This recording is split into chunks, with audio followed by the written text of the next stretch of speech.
यथा दीपो निवातस्थो यथादीपो निवातस्थो नेङ्गते सोपमा स्मृता नेङ्गते सोपमा स्मृता नेङ्गते सोपमा स्मृता नेङ्गते सोपमा स्मृता यथा दीपो निवातस्थो नेङ्गते सोपमा स्मृता यथा दीपो निवासस्थो नेङ्गते सोपमा स्मृता योगिनो यतचित्तस्य योगिनो यतचित्तस्य योगिनो यतचित्तस्य योगिनो यतचित्तस्य युज्यतो योगमात्मना युगतो योगमात्मना युज्यतो योगमात्मना युगतो योगमात्मना योगिनो यतचित्तस्य युज्यतो योगमात्मना योगिनो यतचित्तस्य युगतो योगमात्मना यथा दीपो निवातस्थो नेङ्गते सोपमा स्मृता योगिनो यतचित्तस्य युज्यतो योगमात्मना यथा दीपो निवातस्थो नेङ्गते सोपमा स्मृता योगिनो यतचित्तस्य युज्यतो योगमात्मना यत्रो परमते चित्तं यत्रो परमते शीतं यत्रो परमते चित्तं यत्रो परमते शीतं निरोध्यं योगसेवया निरोधयोगसेवया निरोध्यं योगसेवया निरोधयोगसेवया यत्रो परमते चित्तं निरोधं योगसेवया यत्रो परमते शीतं निरोधयोगसेवया यत्र चैवात्मनात्मानं यत्र सेवात्मनात्मानं यत्र चैवात्मनात्मानं यत्र सेवात्मनात्मानं पश्यन्नात्मनि तुष्यते पश्यन्नात्मानि तुष्यति पश्यन्नात्मनि तुष्यते पश्यन्नात्मानि तुष्यति यत्र चैवात्मनात्मानं पश्यन्नात्मनि तुष्यते यत्र सेवात्मनात्मानं पश्यन्नात्मानि तुष्यति यत्रो परमते चित्तं निरोधं योगसेवया यत्र चैवात्मनात्मानं पश्यन्नात्मनि तुष्यते यत्रो परमते शीतं निरुद्धं योगसेवया यत्र सेवात्मनात्मानं पश्यन्नात्मनि तुष्यति 19-20 સાથે यथा दीपो निवातस्थो नेङ्गते सोपमा स्मृता योगिनो यतचित्तस्य युज्यतो योगमात्मना यत्रो परमते शीतं निरोधं योगसेवया यत्र सेवात्मनात्मानं पश्यन्नात्मनि तुष्यति पश्यन्नात्मनि तुष्यति हरि ओम् वसुदेवसुतं देवं कंसचाणूरमर्दनं देवकी परमानन्दं कृष्णं वन्दे जगद्गुरुं गुरुर्ब्रह्मा गुरुर्विष्णु गुरुर्देवो महेश्वर गुरुर्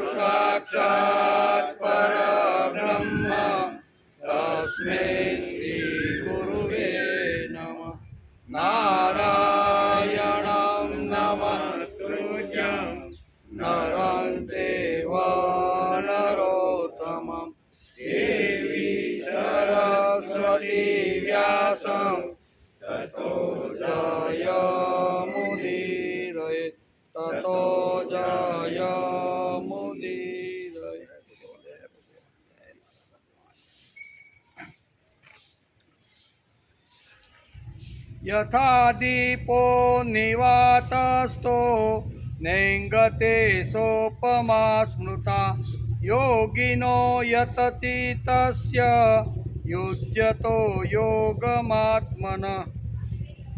યથા દીપો નિવાતસ્તો, જે રીતે વાયુ વિનાના સ્થાનમાં રહેલી દીવાની જ્યોત ન ઈક્ષે ભોગમ યુજત યત ચિત્તસ્ય, એટલે ડોલતી નથી, બરાબર, ડોલે નહીં, ડોલતી નથી.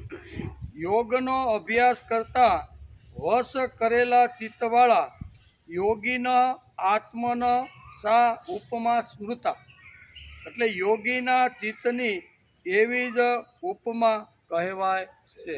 ભગવાન આ દીવાની જ્યોતની ઉપમા આપી, દ્રષ્ટાંત આપી અને આ શ્લોક આપણે સમજાવવાનો પ્રયત્ન કરે છે. શું કહે છે ભગવાન? કે હે અર્જુન, જે રીતે વાયુ વિનાના સ્થાનમાં રહેલી દીવાની જ્યોત હાલતી ડોલતી નથી, યોગનો અભ્યાસ કરતા વશ કરેલા ચિત્તવાળા યોગીના ચિત્તની એવી જ ઉપમા આપવામાં આવે છે. યોગીની ઉપમા દીવાની જ્યોતની સાથે ભગવાને અહીંયા આપી છે. શ્રીમદ ભગવદ્ ગીતા ચિંતન શરૂ થયું એનો 307મો દિવસ આવે. ગઈકાલે આપણે શ્રીમદ ભગવદ્ ગીતાના 6ઠ્ઠા અધ્યાયના 18મા શ્લોકને નમસ્કાર કર્યા. ભગવાન કહે છે કે હે અર્જુન, જ્યારે અત્યંત વશમાં કરેલું ચિત્ત પરમાત્મામાં જ સારી રીતે સ્થિત થઈ જાય છે, ત્યારે સંપૂર્ણ કામનાઓથી સ્પૃહા રહિત થયેલો પુરુષ યોગયુક્ત છે એમ કહેવાય છે. અત્યારે ઘણા સમયથી ભગવાને અહીંયા ચિત્ત એકાગ્રતા એટલે કે ધ્યાન યોગનું વર્ણન ભગવાન આ શ્લોકોમાં કરે છે. શ્રીમદ ભગવદ્ ગીતા એક એવો વિલક્ષણ ગ્રંથ છે જેને આજ સુધી કોઈ પાર પામી શક્યો. બધા જ એમ કહે છે કે બધા જે અભ્યાસુ તત્વજ્ઞાનીઓ પણ ઘણીવાર ગીતાનો અભ્યાસ કરતા કહે છે કે અમે પણ શ્રીમદ ભગવદ્ ગીતાનું તળિયું માપી શક્યા નથી. જેમ જેમ વિચાર કરતા જાય, જેમ જેમ શ્લોકોનું ચિંતન કરતા જાય, એમાંથી નવું દિને દિને નવમ અમને મળતું રહે છે. તેથી શ્રીમદ ભગવદ્ ગીતા એક એવો વિલક્ષણ ગ્રંથ છે જેનો આજ સુધી કોઈ પાર પામી શક્યું નથી, ન પાર પામશે, ન પાર પામી શકશે, અને ગીતાને પામવાનું પાર પામી પણ શકાતું નથી. એમાંથી જેમ જેમ આપણે અંતર્ધ્યાન થઈને આ શ્લોકોનું મનન ચિંતન કરતા રહી, એમ એમાંથી નવી ચેતના, નવો સિદ્ધાંત આપને મળતો રહેલો છે. ગીતામાં જેટલો ભાવ ભર્યો છે તે બુદ્ધિમાં પૂરેપૂરો આવતો નથી.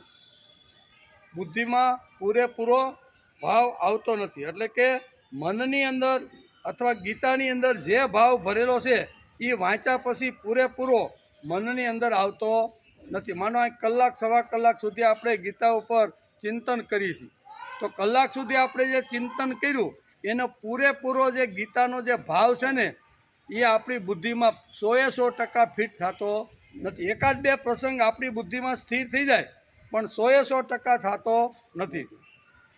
જેટલો બુદ્ધિમાં સ્થિર થાય છે એટલો મનમાં સ્થિર થતો નથી. ગીતાનો ભાવ જે બુદ્ધિમાં જે સ્થિર થાય છે એટલો મનમાં સ્થિર થતો નથી, અને જેટલો મનમાં આવે છે તેટલો કહી પણ શકાતો નથી. જેટલો મનમાં આવે એ બોલવાની જો શરૂઆત કરી તો ગાડી આપણી આડાહળી થઈ જાય, એટલો કહી શકાતો નથી. મનમાં આવે છે તેટલો કહી શકાતો નથી. એમાં પૂર્વજો આ બાબતમાં આવી વાત સમજાવે છે. ગીતાનો પૂરેપૂરો જે સાર છે ને એ બુદ્ધિમાં પૂરેપૂરો બેસતો નથી. બુદ્ધિમાં થોડો ઘણો બેઠો હોય એ મનની અંદર બેસતો નથી, અને મનમાં જે કાંઈ થોડા ઘણા સિદ્ધાંતો એકાદ બે વાત આવી હોય એ પૂરેપૂરી અહીંયા કહે છે કે જીવનની અંદર આવતી નથી. જેટલો કહી શકાય છે એટલો લખી શકાતો નથી. જેટલો કીધો હોય એટલો લખી શકાતો નથી. શ્રીમદ ભગવદ્ ગીતાની કોઈ સીમા નથી, પણ તેની વ્યાખ્યા સીમિત થઈ જાય છે, એની કોઈ સીમા નથી. એમાં તો જેટલા ઊંડા ઉતરીએ, કારણ કે શ્રીમદ ભગવદ્ ગીતા અહીંયા ધ્યાન યોગનું વર્ણન કરે છે. ક્યારનું કરે છે, હજી ખૂટ્યું નથી. અલગ અલગ એંગલથી ધ્યાન કેવી રીતનું કરી શકાય, ચિત્ત ભગવાનમાં લગાડીને સારી રીતે ભક્તિ કેવી રીતે કરી શકાય, એ વારંવાર આ શ્લોકોની અંદર ભગવાન ઠાસીને નવો નવો વિચાર, નવો નવો સિદ્ધાંત સમજાવવાનો પ્રયત્ન કરે છે. ખરેખર તો શ્રીમદ ભગવદ્ ગીતાના મહાત્માનું વર્ણન કરવાનું કોઈનામાં સામર્થ્ય નથી. તેથી આપણે આ અભ્યાસના રૂપની અંદર આપણે ગીતાનો મનન ચિંતન અભ્યાસ કરતા રહેલા છીએ. શ્રીમદ ભગવદ્ ગીતા ગ્રંથ રહસ્યમય ગ્રંથ છે. ગીતામાં સકળ વેદોનો સાર છે. સારનો સંગ્રહ કરી લેવામાં આવ્યો છે. બધા વેદો, ઉપનિષદો, બ્રહ્મસૂત્રો છે ને, એનો નિચોડ અહીંયા વેદ વ્યાસે 700 શ્લોકોમાં ગૂંથી અને ભગવાનના મુખારવિંદમાંથી આ બધી વાણી ભગવાનના મુખારવિંદથી બધી વાણી નીકળી છે. તેથી જો માણસ થોડો પ્રયત્ન કરે તો આ સંસ્કૃત ભાષામાં લખાયેલા ગીતા ગ્રંથ સરળતાથી સમજાઈ જાય તેવા થોડો પ્રયત્ન માણસે કરવો જોઈએ. કે ભાઈ થોડો જો એના માટે પ્રયત્ન કરે, થોડી બુદ્ધિ હલાવે અને ગીતાના શ્લોકને જો સમજવાનો પ્રયત્ન કરે તો વેદ, ઉપનિષદ અને બ્રહ્મસૂત્રમાં થોડું આપણે અઘરું લાગે એવા મંત્રોને એવા શ્લોકો એની અંદર છે. પણ શ્રીમદ ભગવદ્ ગીતાની અંદર એકદમ હળવાશથી સામાન્ય માણસ પણ જો મહેનત કરે, પુરુષાર્થ કરે અને અભ્યાસ મનન કરવાનો જો પ્રયત્ન કરે તો શ્રીમદ ભગવદ્ ગીતા એટલી અઘરી કે એટલું આવી નથી કે જે સમજાય નહીં. પણ જેમ જેમ સમજતા જાય એમ એનું ઊંડાણ માપી શકાતું નથી. નવો વિચાર, નવો સિદ્ધાંત, નવી જીવનશૈલી ભગવાન માણસને સમજાવતા રહેલા છે.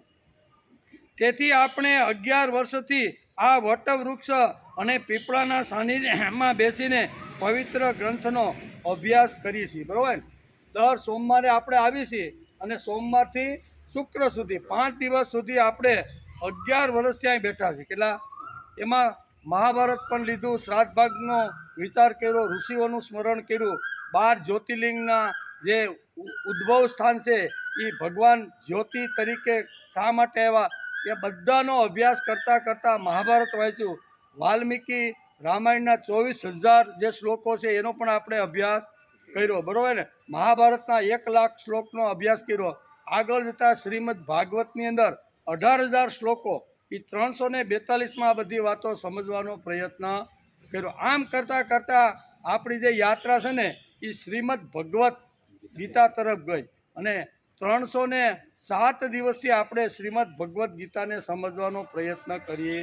આટલું ઊંડું શાસ્ત્ર ભારતીય સંસ્કૃતિમાં આટલું મોટું વાંગ્મય છે. એ વાંગ્મય કદાચ પૂરેપૂરું આપણે સમજી ન શકીએ, વાંચી ન શકીએ, પણ એમાં અમુક જે સિદ્ધાંતો છે એ સિદ્ધાંતોને સમજીને જીવનમાં લાવીને આગળ વધવાનો માણસે પ્રયત્ન કરવો જોઈએ. તેથી સ્વસ્વરૂપમાં સ્થિર થયેલા, કેવા? સ્વસ્વરૂપની અંદર સ્થિર થયેલા ચિત્તની મહાપુરુષની કેવી સ્થિતિ હોય છે?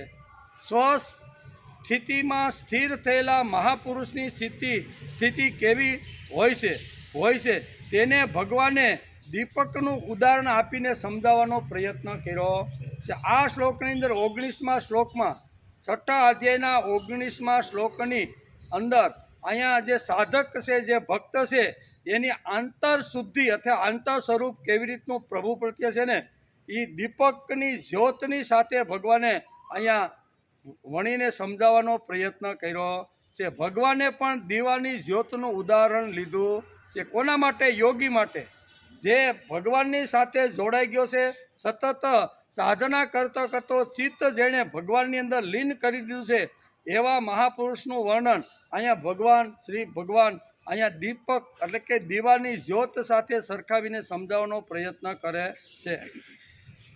યથા દીપો નિવાતસ્તો નૈંગતે સોપમા સ્મૃતા યોગિનો યત ચિત્તસ્ય યુજ્યતા યોગમાત્મન. જે રીતે વાયુ વિનાના સ્થાનમાં, કેવું? વાયુ વગરના સ્થાનમાં રહેલી દીવાની જ્યોત હલતી નથી. હલે? ન હલે, કોઈ દી હલે વાયુ વિજ્ઞાનના સ્થાનની અંદર દીવો મૂકી ગયો, ચારે બાજુ કાચ ફીટ કરી દે તો એ જ્યોત હલતી નથી. એવી જ ઉપમા પરમાત્માના ધ્યાનમાં લાગેલા યોગીની ભક્તની થયેલી છે એવું ભગવાન આ શ્લોકની અંદર આપને સમજાવે. અહીંયા ભગવાન પણ પોતે દીવાની જ્યોત જેમ હલતી નથી વાયુ વગરના સ્થાનની અંદર, એવી જ રીતે એકવાર ચિત્ત ભગવાનમાં લગાડીને જે સાધક જે બેસી ગયો છે એનું મન આડું હવળું જેમ જ્યોત ન હલે એવી રીતનું એનું મન ભગવાનમાં સ્થિર થઈ ગયું છે. એટલે આ દ્રષ્ટાંત આપીને ભગવાન આપણે આ સુંદર મજાની વાત આ શ્લોકમાં સમજાવવાનો પ્રયત્ન કરે છે. જે આત્મા જોડે પોતાનો સંબંધ જોડતો રહ્યો હોય તે યોગી છે. યોગી એટલે ભગવાન જોડે સંબંધ જોડવાવાળો, ભગવાન જોડે સંબંધ બાંધવાવાળો. અને આપણા શાસ્ત્રકારોએ ગીતાએ યોગી શબ્દ વાપર્યો છે. એમાં કોઈ કપડાની વાત કે બાહ્ય પહેરવેશની વાત ભગવાને કરી નથી. કોઈ પણ જ્ઞાતિ, કોઈ પણ વર્ણ, કોઈ પણ ધર્મ, કોઈ પણ જાતિનો માણસ આ રીતે પોતાના મનને ભગવાનની સાથે જોડી અને યોગી બની શકે છે. યોગી બનવા માટે કોઈ વિચિત્ર વેશ પહેરવાની જરૂર નથી એમ શ્રીમદ ભગવદ્ ગીતા કહે છે. એટલે આ દ્રષ્ટાંત આપીને આપને સમજાવે છે કે દીવાની જ્યોત વાયુ વગરના સ્થાનની અંદર જેમ સ્થિર રહે છે એવી જ રીતે જે યોગી પુરુષ છે, મહાપુરુષ ને એ જ્યારે ચિત્ત એકાગ્ર કરી અને ભક્તિ કરે છે ને ત્યારે એનું મન પણ હાલક ડોલક થતું નથી. દીવાની જ્યોતની જેમ એકદમ સ્થિર થઈને મન ભગવાનમાં, આવા મહાપુરુષનું વર્ણન ભગવાને આ શ્લોકની અંદર કર્યું છે. આવા યોગીનું દ્રષ્ટાંત આપીને ભગવાન દીવાની જ્યોત સાથે એને સરખાવવાનો પ્રયત્ન કરે છે. જેણે ભગવાનમાં ચિત્ત એકાગ્ર કર્યું છે તેવા યોગીઓનું ચિત્ત કેવું હોવું જોઈએ તે દીવાનું દ્રષ્ટાંત આપીને ભગવાન આ શ્લોકની અંદર કહે. કેવું દીવાનું દ્રષ્ટાંત ભગવાને આપ્યું છે. આ શ્લોકમાં સમજાય યથા નિવાસ થત દીપો નૈંગતે, આમ કરીને પ્રથમ જ ભગવાને આ શ્લોકની અંદર આ વાત સમજાવી છે. તસ્તો દીપો નૈંગતે, જેમ વાયુ રહિત સ્થાનમાં રહેલો દીવો હલતો નથી એવું દ્રષ્ટાંત આપીને એ ભગવાને આ શ્લોક સમજાવવાનો પ્રયત્ન કર્યો છે. હવે આમાં ગીતા ક્યાં અઘરી છે? ગીતાના શ્લોક જો બરોબર બુદ્ધિપૂર્વક સમજી અને વારંવાર એનું રટણ કરવામાં આવે ને તો એ શ્લોક આજ નહીં તો આવતીકાલે આપણે સમજવા જેવો લાગે છે. તેથી પવન જ્યાં આવતો નથી તેવા ઠેકાણે દીવાની જ્યોત હાલતી નથી. તે રીતે જે યોગી ભગવાન જોડે ચિત્ત જોડવા પ્રયત્નશીલ છે તેમનું ચિત્ત ભગવાનમાં સ્થિર રહે છે, હલતું નથી. કોઈ બાહ્ય કે આંતરિક કોઈ પણ વાસના, કામના અથવા જે કાંઈ ધંધો વ્યવહાર હોય છે ને એ કોઈ એને અડચણ કરી શકતું નથી. દીવાની જ્યોતની જેમ સ્થિર થઈ અને મન ભગવાનની અંદર એકાગ્ર કરી દે છે. આને જ ભક્તિ આપણા શાસ્ત્રકારોએ કીધી છે. ભક્તિ એટલે શું? તો કે મન ભગવાનની અંદર એકાગ્ર કરવું. આપણે જે ભગવાનને માનતા હોય એ ભગવાનને સવારે બેસી અને આખું જગત ભૂલી, બરાબર, જગત ભૂલી અને દિશાઓને પણ ભૂલી અને માણસે એકાગ્ર થવાનો પ્રયત્ન કરવો જોઈએ. તેથી આપણે વિકાસ કરવો છે તે આપણી ભક્તિ છે અને આપણી મન ઉપર પરિણામ થાય છે. જે કાંઈ સમાજની અંદર આપણે વ્યવહાર કરીશી, કામ ધંધા નોકરી જે કાંઈ નાના મોટા વ્યવહાર કરી છે ને એની અસર મન ઉપર થાય કે નહીં?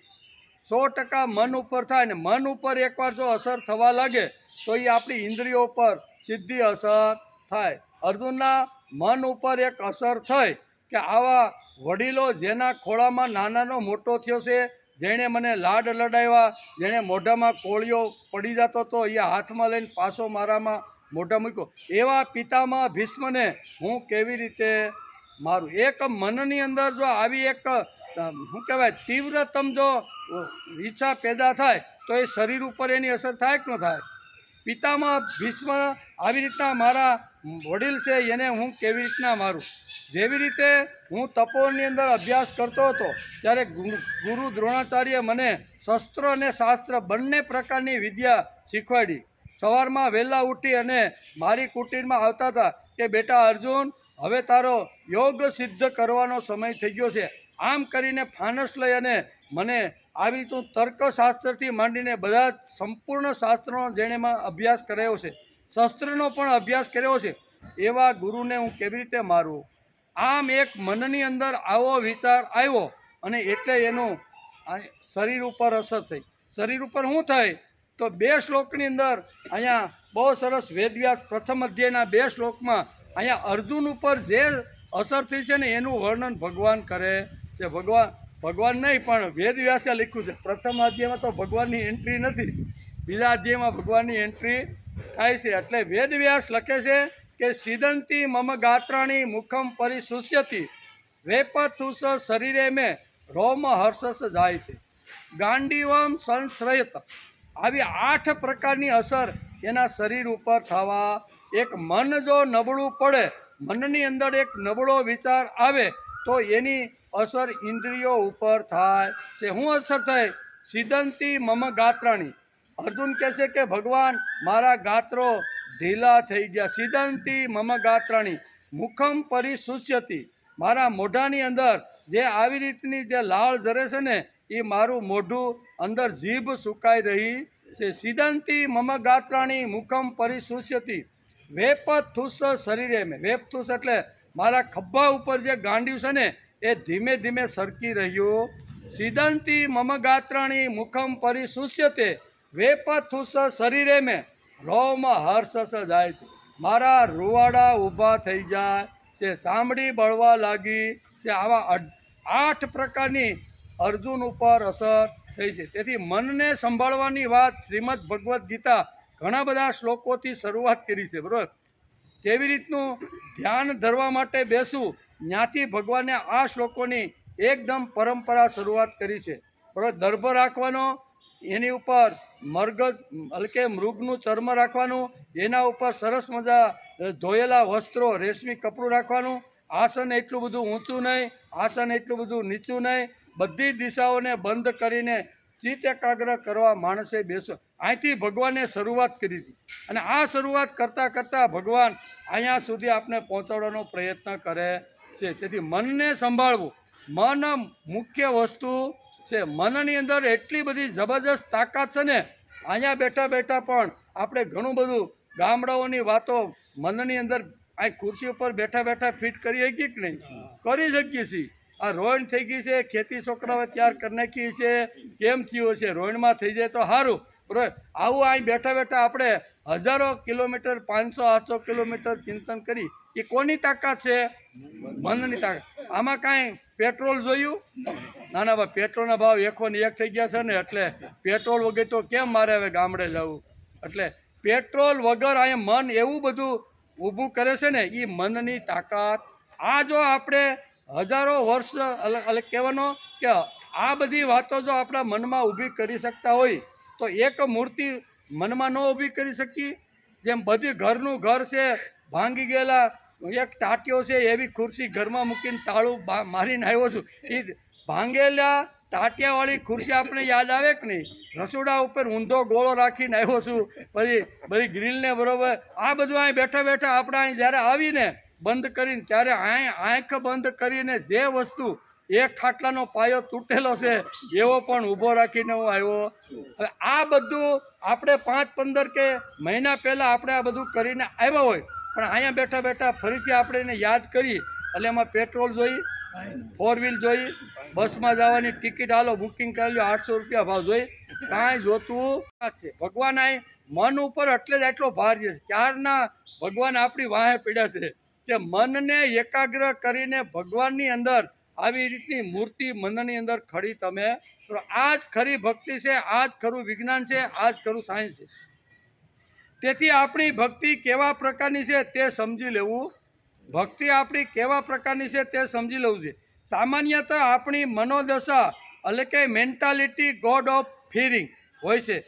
ઘણીવાર ભગવાનથી ડરીને આપણી ભક્તિ ચાલતી, ભગવાનથી ડરીને આપણી ભક્તિ થવી જોઈએ નહીં. અહીં કહે છે ફિયર મેન્ટાલિટી, એટલે શું કહેવાય ડરીને ઘણીવાર લોકો ભગવાનની ભક્તિ કરતા હોય છે.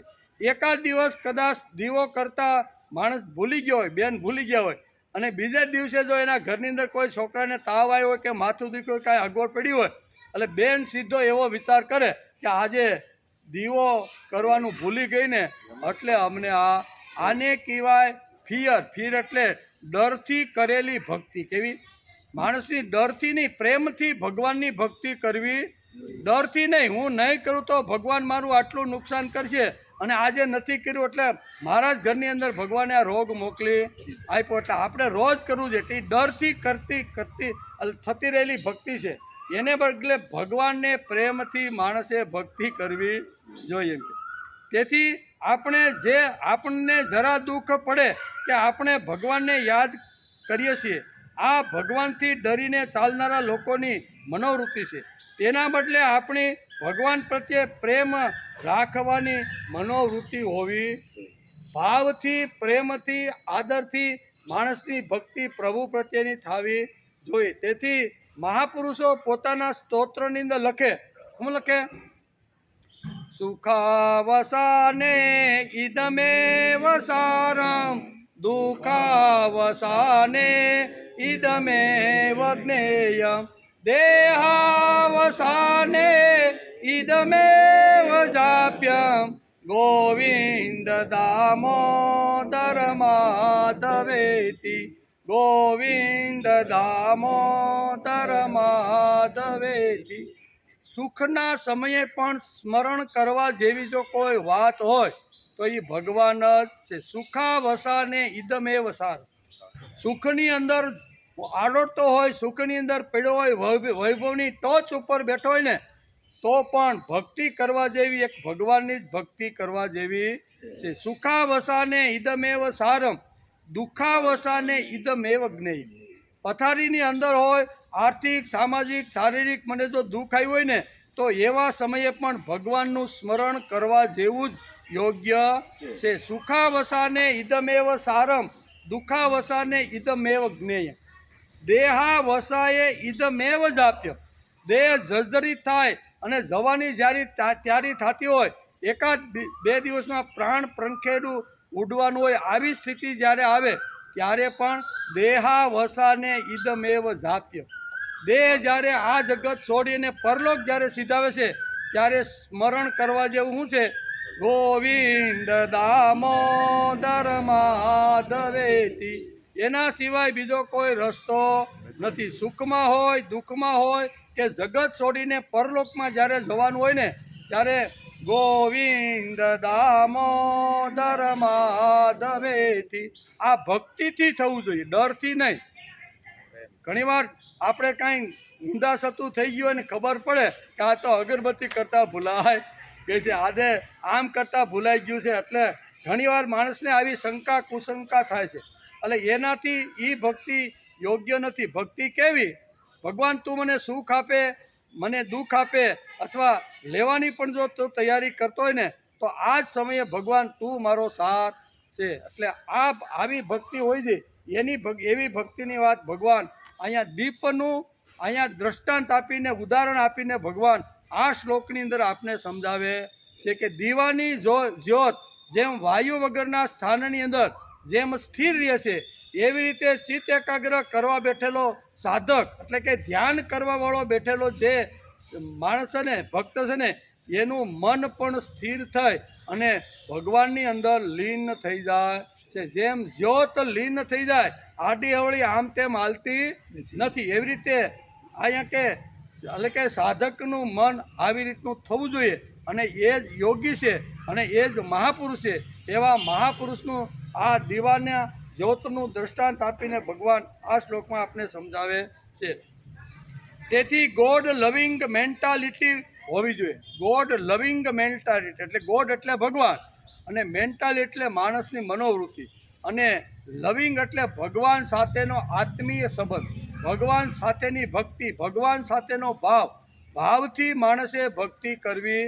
બહાર ગમે તેટલું આપણે બહારનું બધું બહુ સારું કરીએ, પણ અંદર કેટલી હૈયા વરાળ ને કેટલું અંદરથી બધું હાલતું હોય ને એ તો એ માણસને પોતાને જ ખબર બાહ્ય દેખાવ જો ને તો ઠાઠ માટો એમ થાય લાગે કે ઓ આ તો ભગવાનનો ખરેખરો ભક્ત છે, પણ અંદર તો કામના છે, વાસના છે.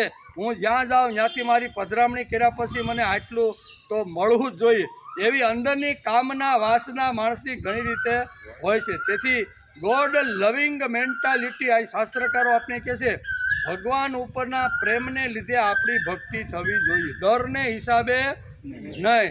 ફરજ પડી છે એટલે નહીં. બાપા ક્યાંક બહાર જવાના હોય 3 દિવસ અને છોકરાને કે તું આ ભાઈ ભગવાનની ઘરની પૂજા સંભાળજે, બરોબર ને. એ નાંબીની વાર્તા દાદા પાંડુરંગ શાસ્ત્રી ઘણીવાર કરે છે, પણ એ કહેવાનો અર્થ કે પ્રેમથી ભગવાનની ભક્તિ થવી જોઈએ. હૃદય જો આપણું શુદ્ધ અને પવિત્ર હોય ને તો ભગવાન પણ પથ્થરમાંથી ઊભા થઈ અને અહીંયા નાના એવા નાંબીને કહેશે કે બેટા હાલ હું હવે જમી લઉં છું. કે હું કહેશે હું હવે જમી લઉં. હવે નાંબીને ખબર નથી કે આ બધી વાતો. એટલે રોજ બધું આખો જમવાનું બધું તૈયાર થાય એટલે બધી જ સામગ્રી લઈ અને ગણપતિના મંદિરમાં જાય.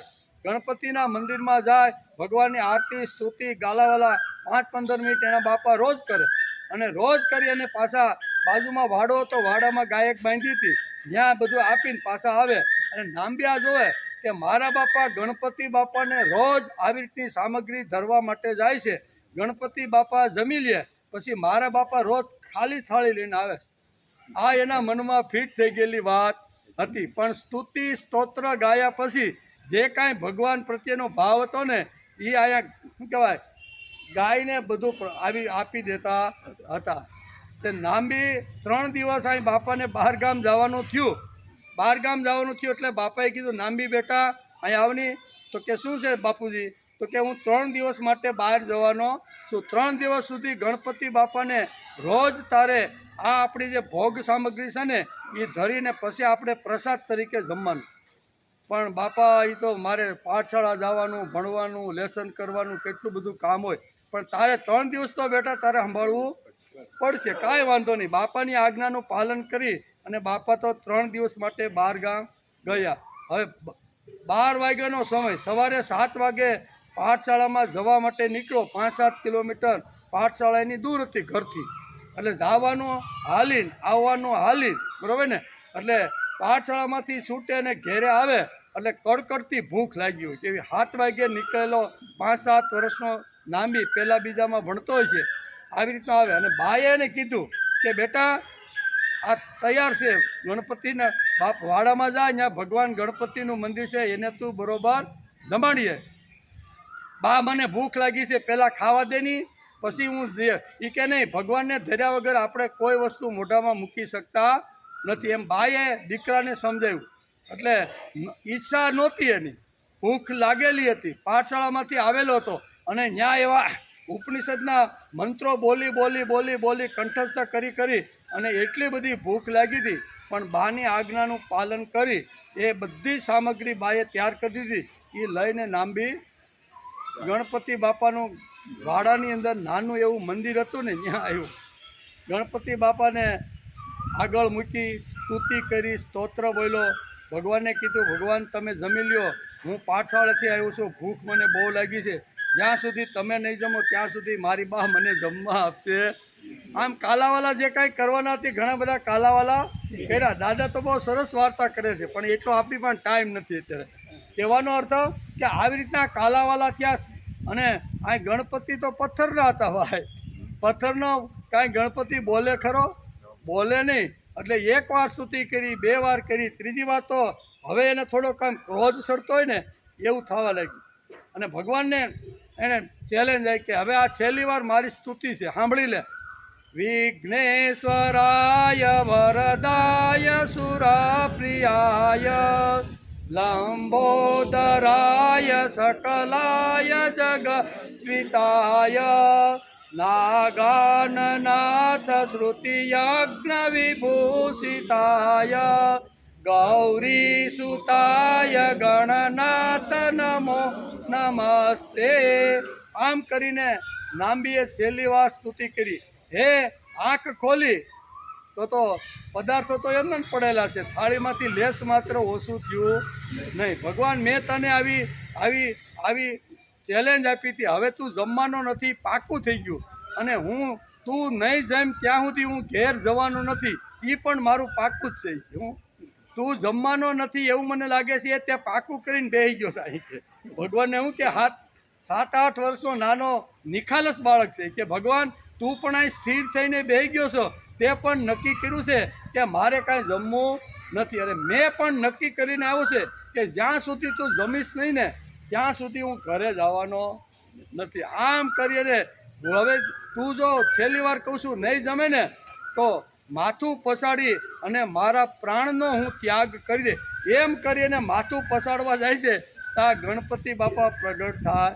હા બેટા હાલ બેસીને જમી લો એમ કરી અને ગણપતિ બાપા શાંતિથી જમે છે. અનિમેષ નજરે અહીંયા નાંબી જોતો રહ્યો છે. 5-15 મિનિટ ભગવાને જમી લીધું, થાળી ખાલી થઈ ગઈ અને આટલો અને વાર તો કલાક જેવી થઈ ગઈ. એની બા કહેતી હતી કે આ ક્યારનો ખાવ કરતો હતો અને આ કલાક થઈ ગઈ તો આવ્યો નહીં કે. એટલે બાને પણ ચિંતા થવા લાગી. ત્યાં ખાલી થાળી લઈને આવ્યો. બા તારે આવું કરવાનું હતું, આ પથ્થરવાળો ભગવાન પીગળે તયું લઈને આવું ને તારી ખાલી થાળી.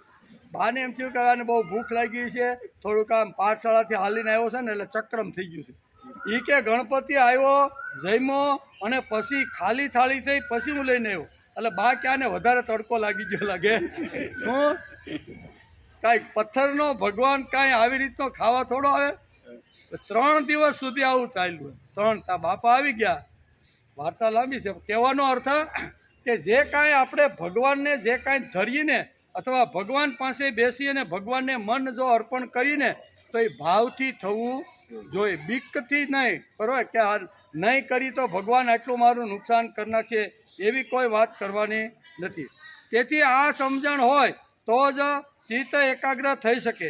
ચિત્ત એકાગ્ર કરતી વખતે મૂર્તિમાં સ્થિર કર્યા પછી હાલતું ન હોવું જોઈએ. તેથી જ ભગવાન અહીંયા દીપનું ઉદાહરણ આપીને, દીપનું દ્રષ્ટાંત આપીને અર્જુનને અહીંયા ચિત્ત એકાગ્ર કેવી રીતનું થઈ શકે છે અને સાધક અથવા સિદ્ધ થયેલો જે પુરુષ છે એ જ્યારે ભગવાનની અંદર ચિત્ત એટલે ધ્યાન ધરીને બેસે છે ત્યારે એની સ્થિતિ કેવી હોય છે એ દીપનું દ્રષ્ટાંત આપીને ભગવાન આ શ્લોકની અંદર આપને સમજાવે છે.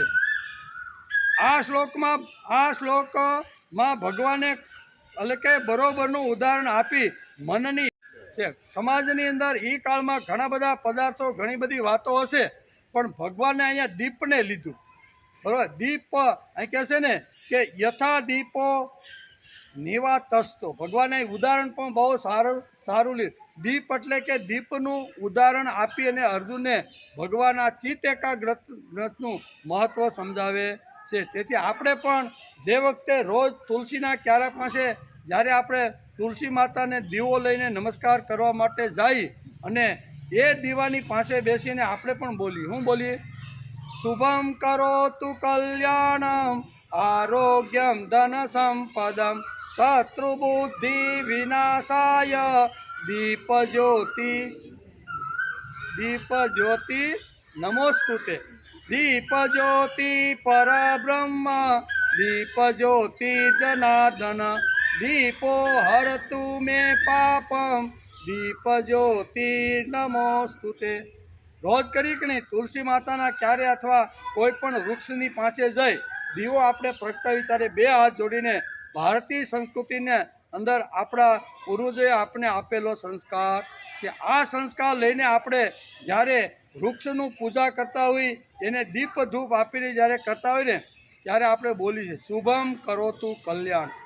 હે દીવાની જ્યોત તો હંમેશા મારું શુભ અને કલ્યાણ કર. આવી માગણી આ શ્લોકની અંદર રહેલી છે. હે દીવાની જ્યોત તું અમારું શુભ કરનાર છો. કેવી? હે દીવાની જ્યોત તું અમારું શુભ કરનાર છો, તું અમારું શુભ કરનાર છો, અમારું કલ્યાણ કરનાર છો, આરોગ્ય અને ધન સંપદા આપનાર છો. કેવી? શુભ કરે છે એટલું જ નહીં પણ અમારું 100 વર્ષ સુધી આરોગ્ય સારું રહે એના માટે ધન સંપદા પણ આપનાર હે દીવાની જ્યોત તું છો. તેથી ધન સંપદા આપનાર, શત્રુ બુદ્ધિનો વિનાશ કરનાર દીપ જ્યોતિ તને મારા વારંવાર નમસ્કાર છે. એમ આપણે રોજ અહીંયા દીવાની જ્યોતને નમસ્કાર કરતી વખતે આપણે આ બધું બોલીએ કે નહીં.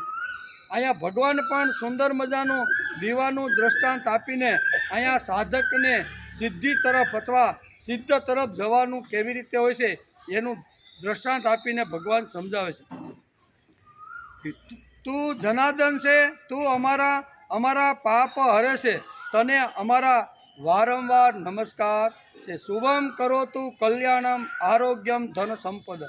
અમને આરોગ્ય આપવા માટે, ધન સંપત્તિ આપવા માટે, અમને સુંદર મજાનું 100 વર્ષ સુધી હસતા રમતા જીવી શકીએ એવું આરોગ્ય અમારું રહે એવી માગણી અહીંયા દીપ પાસે બેસીને ભારતીય સંસ્કૃતિની અંદર આપણા પૂર્વજો આપને સમજાવીને ગયા છે. તેથી રોજ દીવો પ્રગટાવતી વખતે સવાર સાંજ આપણે જ્યારે ઘરમાં બેસીને ભગવાનના મંદિર પાસે બેસીને જ્યારે દીવો પ્રગટાવીને ત્યારે 2 શ્લોકો તો રોજ બોલવા જોઈએ.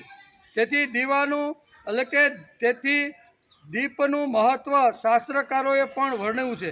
ભગવાને પણ આ શ્લોકની અંદર દીપનું દ્રષ્ટાંત આપી અને અર્જુનને સિદ્ધિ તરફ કેવી રીતનું પહોંચી શકાય છે, મનને એકાગ્ર કેવી રીતનું કરી શકાય છે એનું દ્રષ્ટાંત આપી, ઉદાહરણ આપીને ભગવાન અર્જુનને આ વાત સમજાવે છે.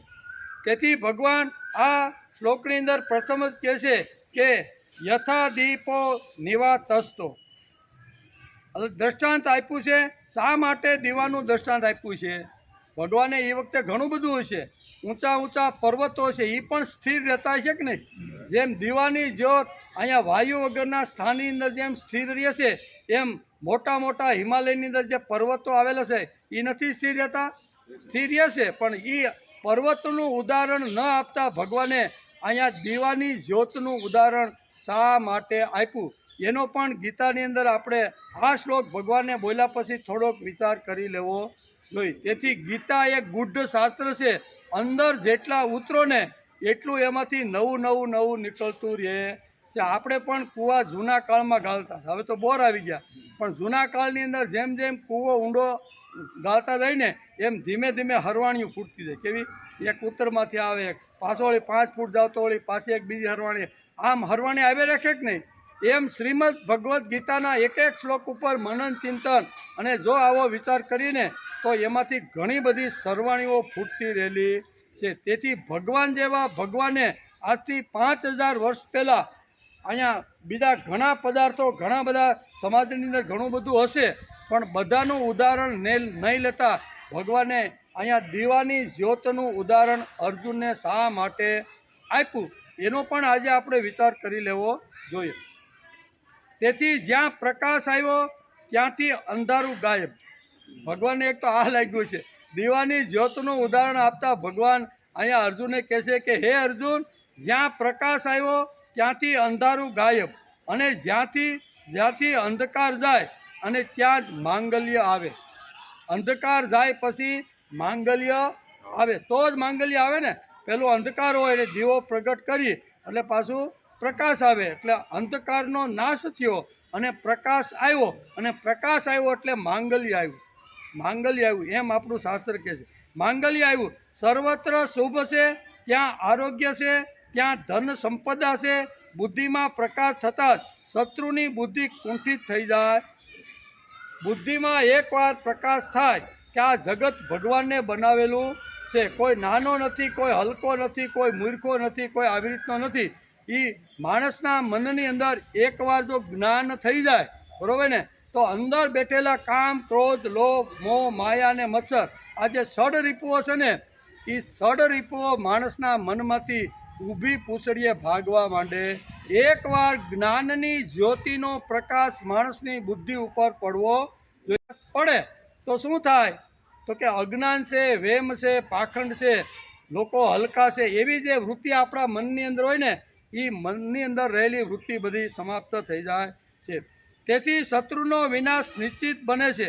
કામ, ક્રોધ, લોભ, મોહ, માયા અને મચ્છર, આ ષડરીપુઓ જીવનમાં અડો જમાવીને બેઠા છે. એ અડો જમાવીને બેઠેલા આ શત્રુનો નાશ ક્યારે થાય? તો કે દીપ જેમ પ્રગટે અને અંધકાર જેમ જાય અને દીવાની જ્યોત જેમ પ્રકાશ આપે એમ એકવાર માણસની બુદ્ધિમાં જ્ઞાનનો પ્રકાશ થતાં આ બધું ઊભી પૂછડીએ નાસવા લાગે છે.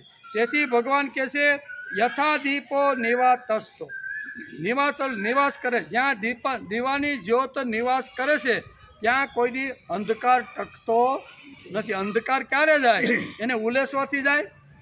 અંધકારને ગમે તેટલું ઉલેસો તો જાય નહીં. પૂજ્ય દાદા પાંડુરંગ શાસ્ત્રી એના પ્રવચનમાં હમણાં એક સુંદર મજાનું આ અંધારાનું દ્રષ્ટાંત આપ્યું છે. દાદા કે એક ગામ અને એક સારી સંસ્કારી કુળની છોકરી ગામની અંદર પરણીને આવી. એ પરણીને આવીને એ પહેલાં ગામની અંદર બધા આદિવાસી જેવા અને કોઈ પણ પ્રકારના વિચાર વગરના બધા લોકો રહેતા હતા. એટલે સૂરજ આથમે અને અંધારું આવે એટલે બધા વિચાર કરે છે કે હવે અંધારાને તો આપણે ઉલેસી નાખવું જોઈએ. આ અંધારું આવ્યું ક્યાંથી? તો કે આમથી આવ્યું, જંગલ તરફથી આવ્યું. એટલે આખા ગામના સવાર શું કાંઈ હાંજ પડે અને બધા કોઈ ત્રિકમ ને પાવડો ને તગારા ને બધા લઈને જાય અને આખી રાત આમ કરે બરોબર. અને સવાર થાય ને સૂર્ય પાછો દેખાય ને હાશ અંધારું ગયું. કેવું આવું તો ઘણા વર્ષો સુધી ચાલ્યું દાદા કે. અને પછી એક દિવસ આવી સંસ્કારી છોકરી ગામની અંદર આવી. એણે જોયું કે આખું ગામ તો આ શું કરે છે કાંઈ ખબર પડતી. રોજ હાંજ પડે ને બધા કોઈ આવી રીતના તગારા લઈ અને અંધારાને ઉલેસવા માટે જાય અને સવારે જ્યારે સૂર્ય ઉગે હાશ એમ કરીને પાછા પોતાના ઘરની અંદર આવે. આમ કરતાં કરતાં ઘણા વર્ષો વીતી ગયા. એક સંસ્કારી દીકરી આવી, એણે આ બધું જોયું. સૂર્ય હાથમાં, એટલે એને તો ખબર હતી કે સૂરજ અસ્ત થાય એટલે અંધારું થાય અને સૂર્ય જ્યારે સવારે ઉગે ત્યારે જ માણસને પ્રકાશ મળે. એટલે આવી રીતનું જ્યારે થવા લાગ્યું ને ત્યારે આ દીકરી બધાને અટકાવ્યા. તમે આ શું કરો છો? એ કે અંધારું આવ્યું છે એને ઉલેસવા માટે જાય છે. દીકરીએ બહુ સરસ રીતે સમજાવી અને બુદ્ધિપૂર્વક આ બધાને ગામ લોકોને ભેગા કરીને સમજાવવાનો પ્રયત્ન. સાંજ પડી એટલે અંધારું થવા લાગ્યું અને આ દીકરીએ પછી એ કાળની અંદર તો શું હોય પેલી મસાલો હોય બરાબર, એવી રીતના લોકો જીવતા હતા. અને એમાં આને સરસ મજાનો એક દીવો લાવી અને બધાની સામે મૂકીને કીધું કે અહીંયા આજુબાજુમાં અંધકાર છે? તો કે નહીં. તો કે અંધકાર આવી રીતનો ઉલેસવાથી જાતો નથી, એ તો કુદરતી ક્રમ છે. સૂર્યનું હાથમું એટલે અંધકાર અને સવારે સૂર્ય ઉગે એટલે પ્રકાશ. આ એણે બતાવ્યું અને કે તમે તારે શાંતિથી અહીં બધા બેઠા રહ્યો, ઉલેસા વગર હું પણ તમને અંજવાળું કરી આપું. એમ કરીને આખી રાત બધાને બેસાડ્યા અને સવારે બેઠા પછી સૂર્યનો પ્રકાશ. બોલોજી, તમે જંગલમાં અંધારાને ઉલેસવા નહોતા ગયા તો પણ સમયસર પ્રકાશ થયો કે નહીં? કહેવાનો અર્થ કે સર્વત્ર શુભ છે, શત્રુનો વિનાશ નિશ્ચિત બને છે. જીવનમાં દીવાની જ્યોતની જેમ પ્રકાશ આવતા જ જ્ઞાનરૂપી દીપ પ્રગટાવતા જ આ બધું અંધારું એટલે કે રીપુઓ બધા નાશ પામવા લાગે છે. પાણીનો ટાઈમ થઈ ગયો બસ. શ્રીમદ ભગવદ્ ગીતા અધ્યાય 6 શ્લોક નંબર 19. એમાં ભગવાને દીવાની જ્યોતનું શું કહેવાય જ્યોતની શ્રીમદ ભગવદ્ ગીતાની અંદર ભગવાને દીવાની જ્યોતનું ઉદાહરણ આપીને અર્જુનને સમજાવવાનો પ્રયત્ન કર્યો છે કે ચિત્ત એકાગ્ર કરવા જ્યારે માણસ બેસે ત્યારે દીવાની જ્યોત જેમ વાયુ વગરના સ્થાનમાં હલતી નથી ને એમ માણસનું મન ભગવાન પાસે જ્યારે બેસે ત્યારે આડું હવળું હલવું જોઈએ નહીં. મૂળ વાત ભગવાને અર્જુનને ચિત્ત એકાગ્ર કરી ધ્યાન કરીને ભક્તિ કરવાની વાત આ શ્લોકની અંદર કરે છે. અને ઉદાહરણ તરીકે ભગવાને દીવાની જ્યોતનું ઉદાહરણ આપેલું છે. આ એટલે કે પાપનું કારણ માનવીનું અજ્ઞાન છે. પાપ માણસ કરે છે એનું કારણ શું છે? અજ્ઞાન છે. અને તે અજ્ઞાનના અંધકારને દૂર કરનાર પ્રતીક દીપક છે. તેથી ભગવાને આ પ્રતીક તરીકે દીપકને લઈને ઉદાહરણ આપી અને અર્જુનને સમજાવવાનો પ્રયત્ન કર્યો છે. માનવી જીવનમાં દીપક જ્ઞાનનો પ્રકાશ લાવે છે અને જ્યારે યથા દીપો નિવાતસ્તો થાય ત્યારે અજ્ઞાનના તિમિરનો દીપક મારી હટાવે છે. અજ્ઞાનના તિમિર એટલે અંધારું. અજ્ઞાનનું જે અંધારું છે ને એને એકવાર જો દીવાની જ્યોત થાય ને તો એને મારી હટાવે છે. આજના આ વિજ્ઞાન યુગમાં જ્યારે સમગ્ર વાતાવરણ વિદ્યુત શક્તિના પ્રકાશથી જળજળી ઉઠ્યું છે, ત્યારે કોઈ ભણેલા કોઈ બુદ્ધિમાન માણસને દીવો પ્રગટાવી તેને નમસ્કાર કરવાની ક્રિયામાં હાસ્યાસ્પદ લાગે છે. કેવું? બુદ્ધિશાળી માણસો ઘણા દલીલો કરતા હોય ને કે હવે તમે ભાઈ બધું આ છોડો, આ તમારા જમાનામાં જ્યારે લાઇટ નહોતી ને ત્યારની આ બધી વાતો છે. હવે તો બટન દબાવો એટલે હવે તો બટન દબાવવાની જરૂર નહીં. અમુક ઘરમાં તમે જાઓ ને એટલે બટન આમ ખાલી આમ કરવાનું. કેવું? તાળી મારો એટલે સામેનો લેમ્પ ચાલુ. જોયું કોઈ? મેં જોયું છે. એટલે કહો તાળી પાડો એટલે સામેનો લેમ્પ ચાલુ થઈ જાય. હા, કહેવાનો અર્થ કે આ વિજ્ઞાનની યુગની અંદર ઘણા બધા બુદ્ધિમાન લોકો આ શ્લોક વાંચ્યા પછી કેવો યથા દીપો નિવાતસ, તો આ ગીતાનો શ્લોક વાંચ્યા પછી એમ થાય છે કે હવે તો અમે વિજ્ઞાનના યુગમાં જીવી. આ બધી વાતો તો 5000 વર્ષ પહેલાં ભગવાને જ્યારે આવી રીતે ઇલેક્ટ્રિસિટીની જ્યારે વ્યવસ્થા નહીં હોય ને ત્યારે કદાચ લખ્યું. બુદ્ધિથી ઘણીવાર ઘણા લોકો ઘણી રીતે દલીલ કરતા હોય છે. જૂના કાળમાં જ્યારે વીજળીનો અભાવ હતો ત્યારે દીવો પ્રગટાવી તેને સ્થિર રહેવાની પ્રાર્થના કરવામાં આવતી હતી. શુભમ કરોતુ કલ્યાણમ આરોગ્યમ ધન સંપદમ શત્રુ બુદ્ધિ વિનાશાય દીપ જ્યોતિ નમોસુ. આવી રીતની દરેક ઘરની અંદર આવી રીતની પ્રાર્થના થતી હતી. આ સુયોગ્ય એટલે કે બરાબર હતું, કારણ કે તે જો બુજાઈ જાય તો ચાલતું કામ અધૂરું રહી જાય. દીવાની જ્યોત જો બુજાઈ જાય, કંઈ કામ લઈને આપણે બેઠા હોય તો કામ અધૂરું રહી જાય. પણ આજે બુદ્ધિમાન કે આજે કોલર ટાઈટ કરી, આજે કામ અધૂરું રહેતું નથી. દીવાની જગ્યાએ ગોળાઓ બધા ઇલેક્ટ્રિકના આવી ગયા છે. પણ આજે પરિસ્થિતિમાં મહાન પરિવર્તન આવ્યું છે. આજે વિજ્ઞાને માનવને ભૌતિક શિખર ઉપર ચડાવી દીધા, ટોચ ઉપર ચડાવી. વિચાર તો કરો વિજ્ઞાન કેટલું ધ્રુસકે ને ભૂસકે આગળ વધતું જાય છે. એવા કાળની અંદર ઘણીવાર આવા બુદ્ધિમાન લોકો કહે છે કે હવે ભાઈ દીવાને પડતો મૂકો. એ દીવાની જ્યારે જરૂર ક્યારે હતી તો કે આવા ઝગમગતા ગોળાઓ નહોતા પ્રગટતા ને ત્યારે જરૂર હતી એમ. આજે ભણેલા ગણેલા લોકોને દીવાની લાચારી કરવાની જરૂર નથી લાગતી. તાળી પાડે ને અજવાળું થાય, બરાબર, બોર્ડની સાપની પાડવાની પણ જરૂર, સાપ પાડીને પંખોને લાઇટ શરૂ થાય એની પણ જરૂર નથી. ખાલી તાળી પાડો ને એટલે તમારે પંખો અથવા તમારો બલ્બ ચાલુ કરવાનો નથી. એવી અત્યારે વિજ્ઞાનની શોધો આવી ગઈ છે. આવી ભૌતિક સુવિધાઓ આપણને વિજ્ઞાને આપી તો પછી દીવાની જ્યોતને નમસ્કાર શા માટે કરવાના? પ્રશ્ન થવો જોઈએ કે આટલો મોટો અજવાળા માટે જો દીવો હોય ખાલી અજવાળા માટે, તો એના કરતાં હજારો કેન્ડલ પાવર અહીંયા બલ્બના લેમ્પમાંથી નીકળે છે. તો આવા દીવાને પગે લાગવાનું, નમસ્કાર કરવાનું, એની સ્તુતિ કરવાનું કોઈ કારણ ખરું? આ પ્રશ્ન માણસને થવો જોઈએ. તેથી કઈ શા માટે પવન જ્યાં આવતો નથી? ભગવાન આજથી 5000 વર્ષ પહેલાં આ વાત સમજાવી ગયા આપને. હું ભગવાને 5000 વર્ષ પહેલાં યથા દીપો નિવાતસ્તો આ શ્લોકની અંદર 5000 વર્ષ પહેલાં ભગવાનને આ વાત આપને સમજાવીને ગયા છે. તેથી ભગવાને આજથી 5000 વર્ષ પહેલાં આ વાત આપને સમજાવીને ગયા છે. કહી છે શા માટે? પવન જ્યાં આવતો નથી તેવા ઠેકાણે દીવાની જ્યોત હાલતી નથી.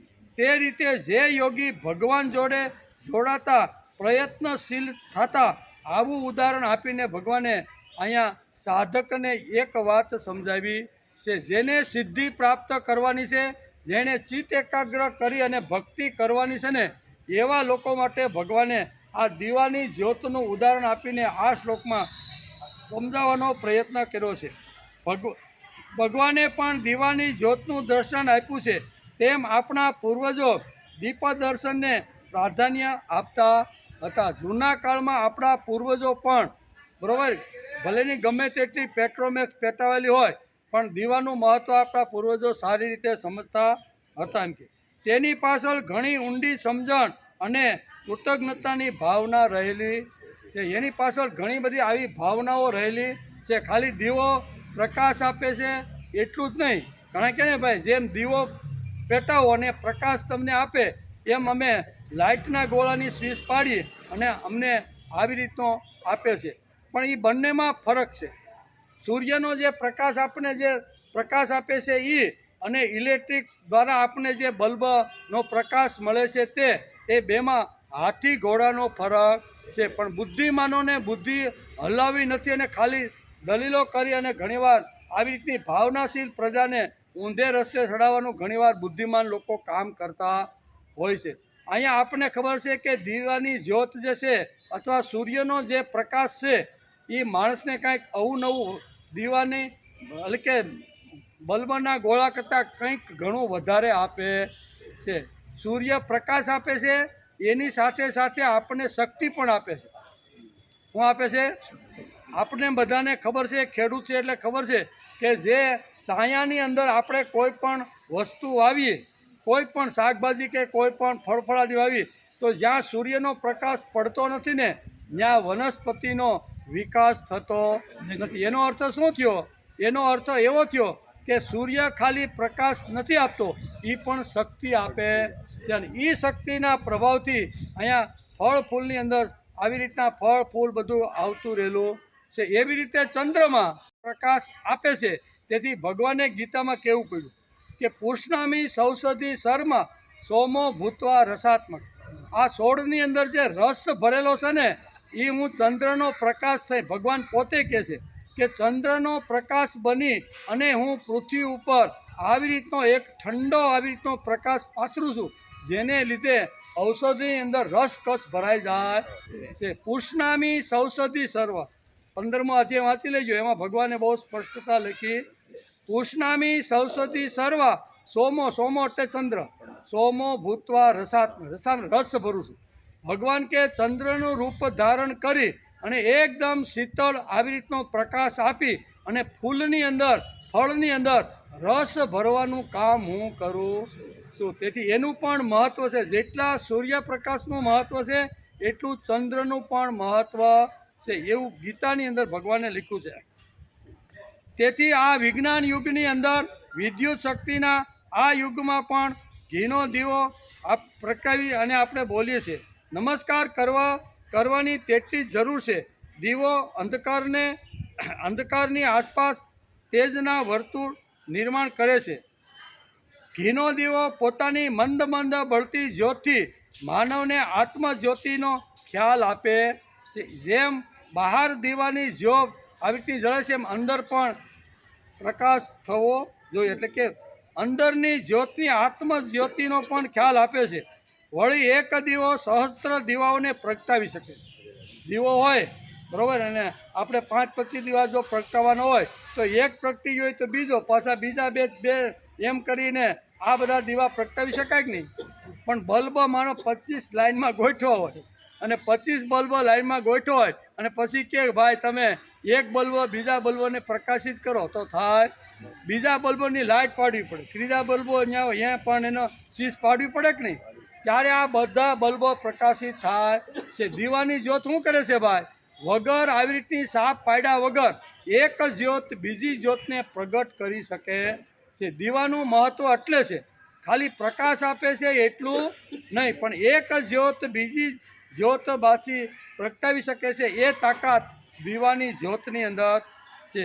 તેથી વળી એક દીવો સહસ્ત્ર દીવાઓને પ્રગટાવી શકે છે.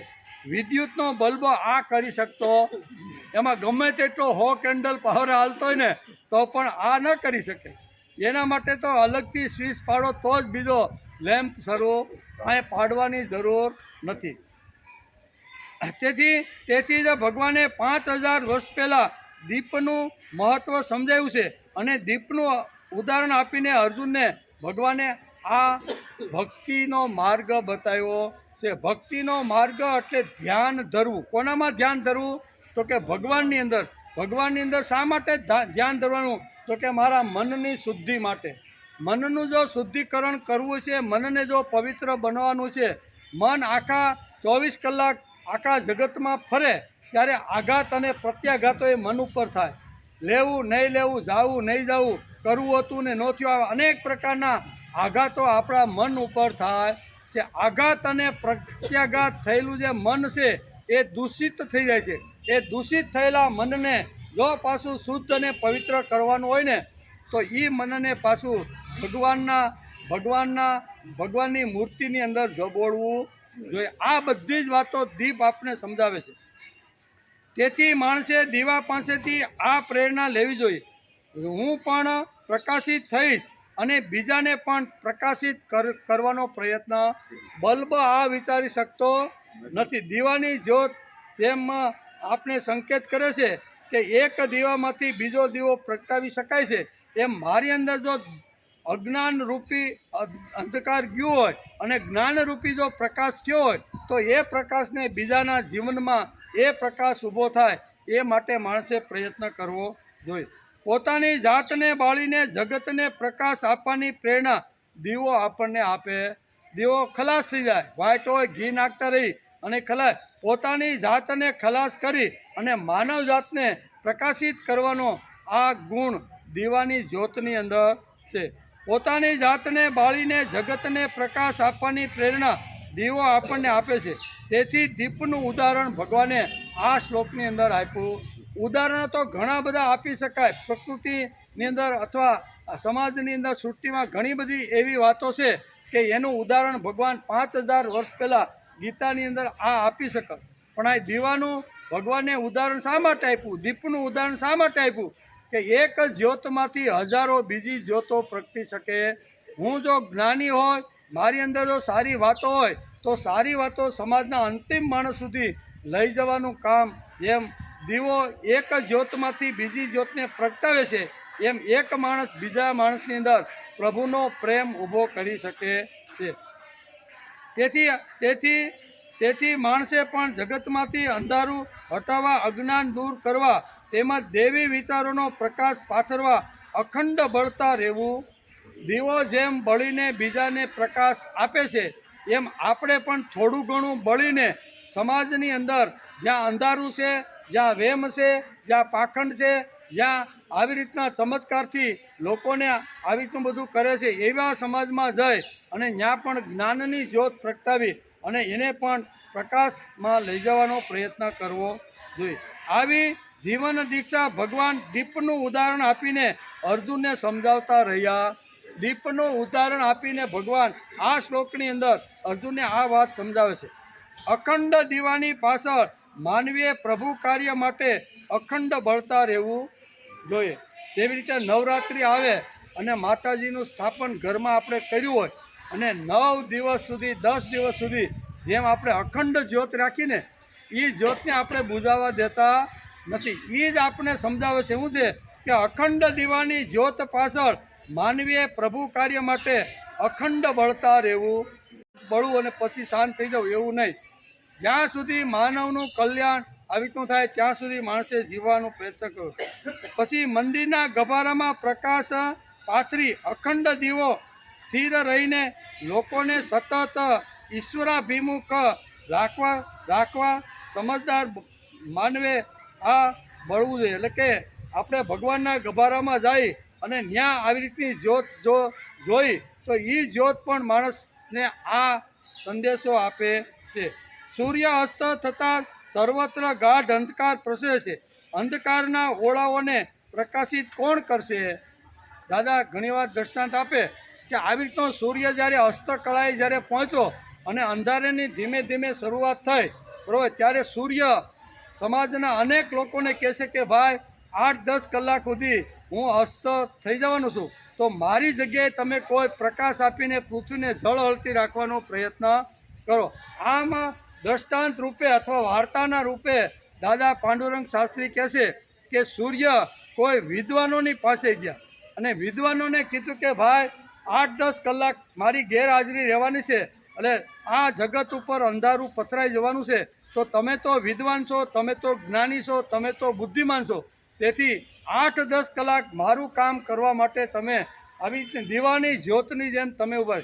તો એણે શું કીધું કે ભાઈ અમને ટાઈમ નથી, અમે કથા વાર્તા કરવામાંથી નવરા થઈ તો અમે આ કામ કરીએ કે નહીં કે, બરાબર ને. એટલે વિદ્વાનો હતા, પંડિતો હતા, એણે પણ ના પાડી. સૂર્ય ત્યાંથી ગયા વૈભવ સંપન્ન લોકો જેની પાસે ટોચની સંપત્તિ હતી એવા આવા વિદ્વાનોને કીધું કે ભાઈ 8-10 કલાક તમે આવી રીતનું જો કામ કરો ને તો હું સવારે તો પાછો આવી જાય. તમે અંધારાને આવી રીતનું થોડુંક ટેકવા એ કે ભાઈ અમારું કામ નહીં, અમને તો આટલા ભોગવો મળ્યા છે એ હાંચવવામાંથી કઈ બેંકમાં મૂકવા અને કઈ જમીન પૈસો જ એટલો બધો છે ને આ વહીવટ કરવામાં અમે ઊંચા આવતા નથી. તેથી અમારું કામ નહીં. એમ સૂર્યદેવને આ વિદ્વાનોએ પણ આવી રીતનું કરી દીધું. એવી રીતે ભણેલો ગણેલા માણસ પાસે પણ ઘણી બધી વાર્તા લાંબી છે.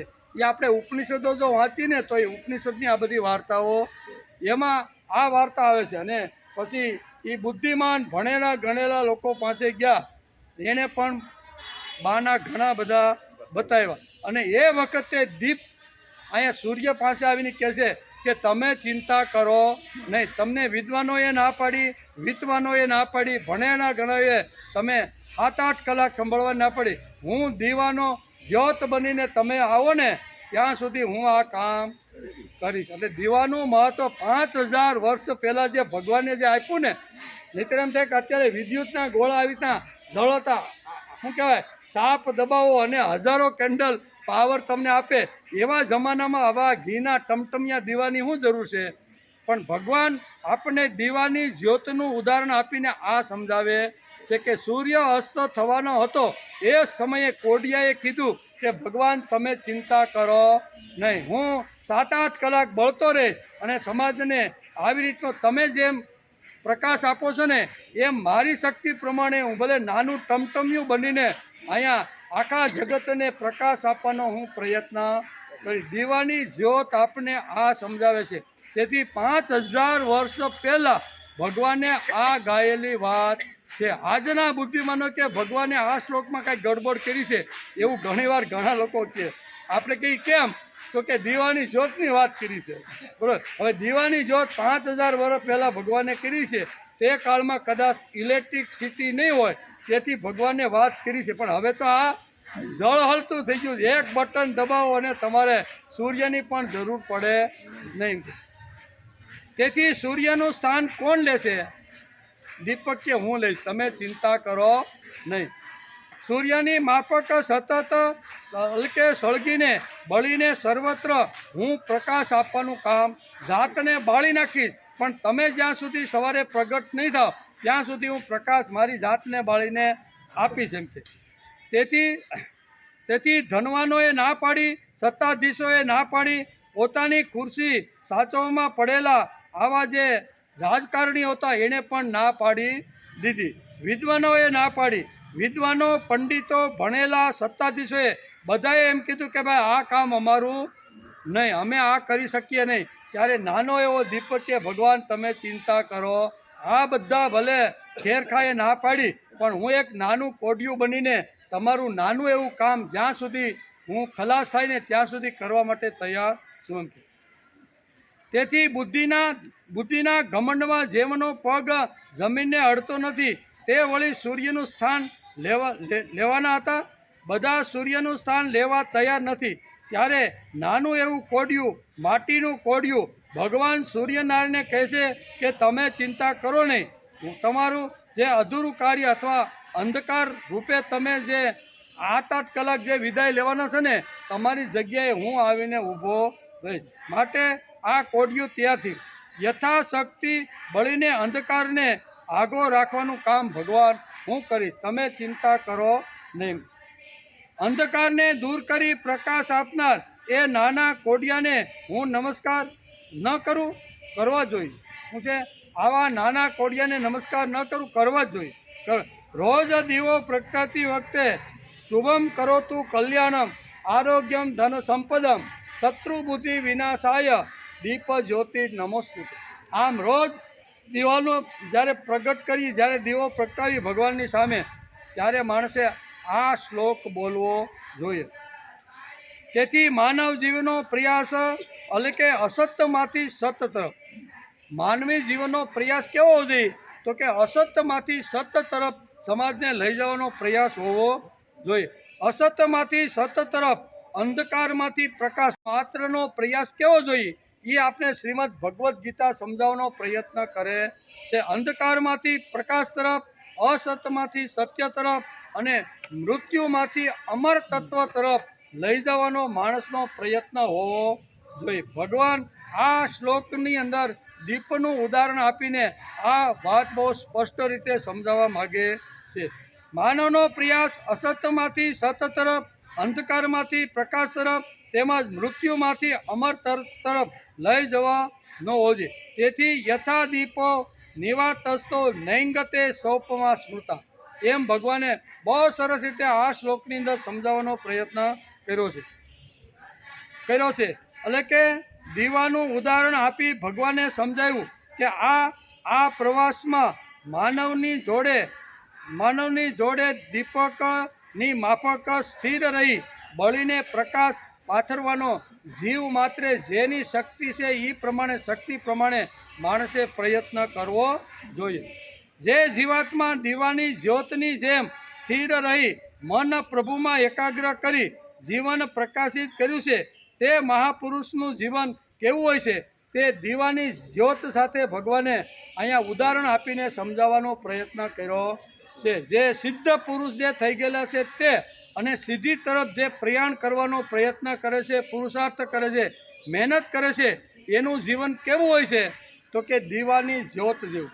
દીવાની જ્યોત કેવી તો કે વાયુ વગરના સ્થાનની અંદર દીવાની જ્યોત જેમ હલતી નથી ને એવી રીતે સ્થિર થઈને એકાગ્ર થઈને માણસે પોતાના સ્થાન ઉપર બેસી ભૂતકાળ, ભવિષ્યકાળ, વર્તમાનને ભૂલીને એ મન એકાગ્ર કરીને ભગવાનમાં જોડવાનો પ્રયત્ન કરવો જોઈએ. આપણે હીરાના કાંટો હોય ને, હીરાનો જે કાંટો હોય છે, ઝવેરાતનો જે કાંટો, એ બહુ કિંમતી હોય અને એ તમે જોયો કોઈ પણ હીરાનું પડીકું લઈ અને જ્યારે એ વજન કરવા માટે આવે ને ત્યારે કાચ બંધ કરી દે. શા માટે?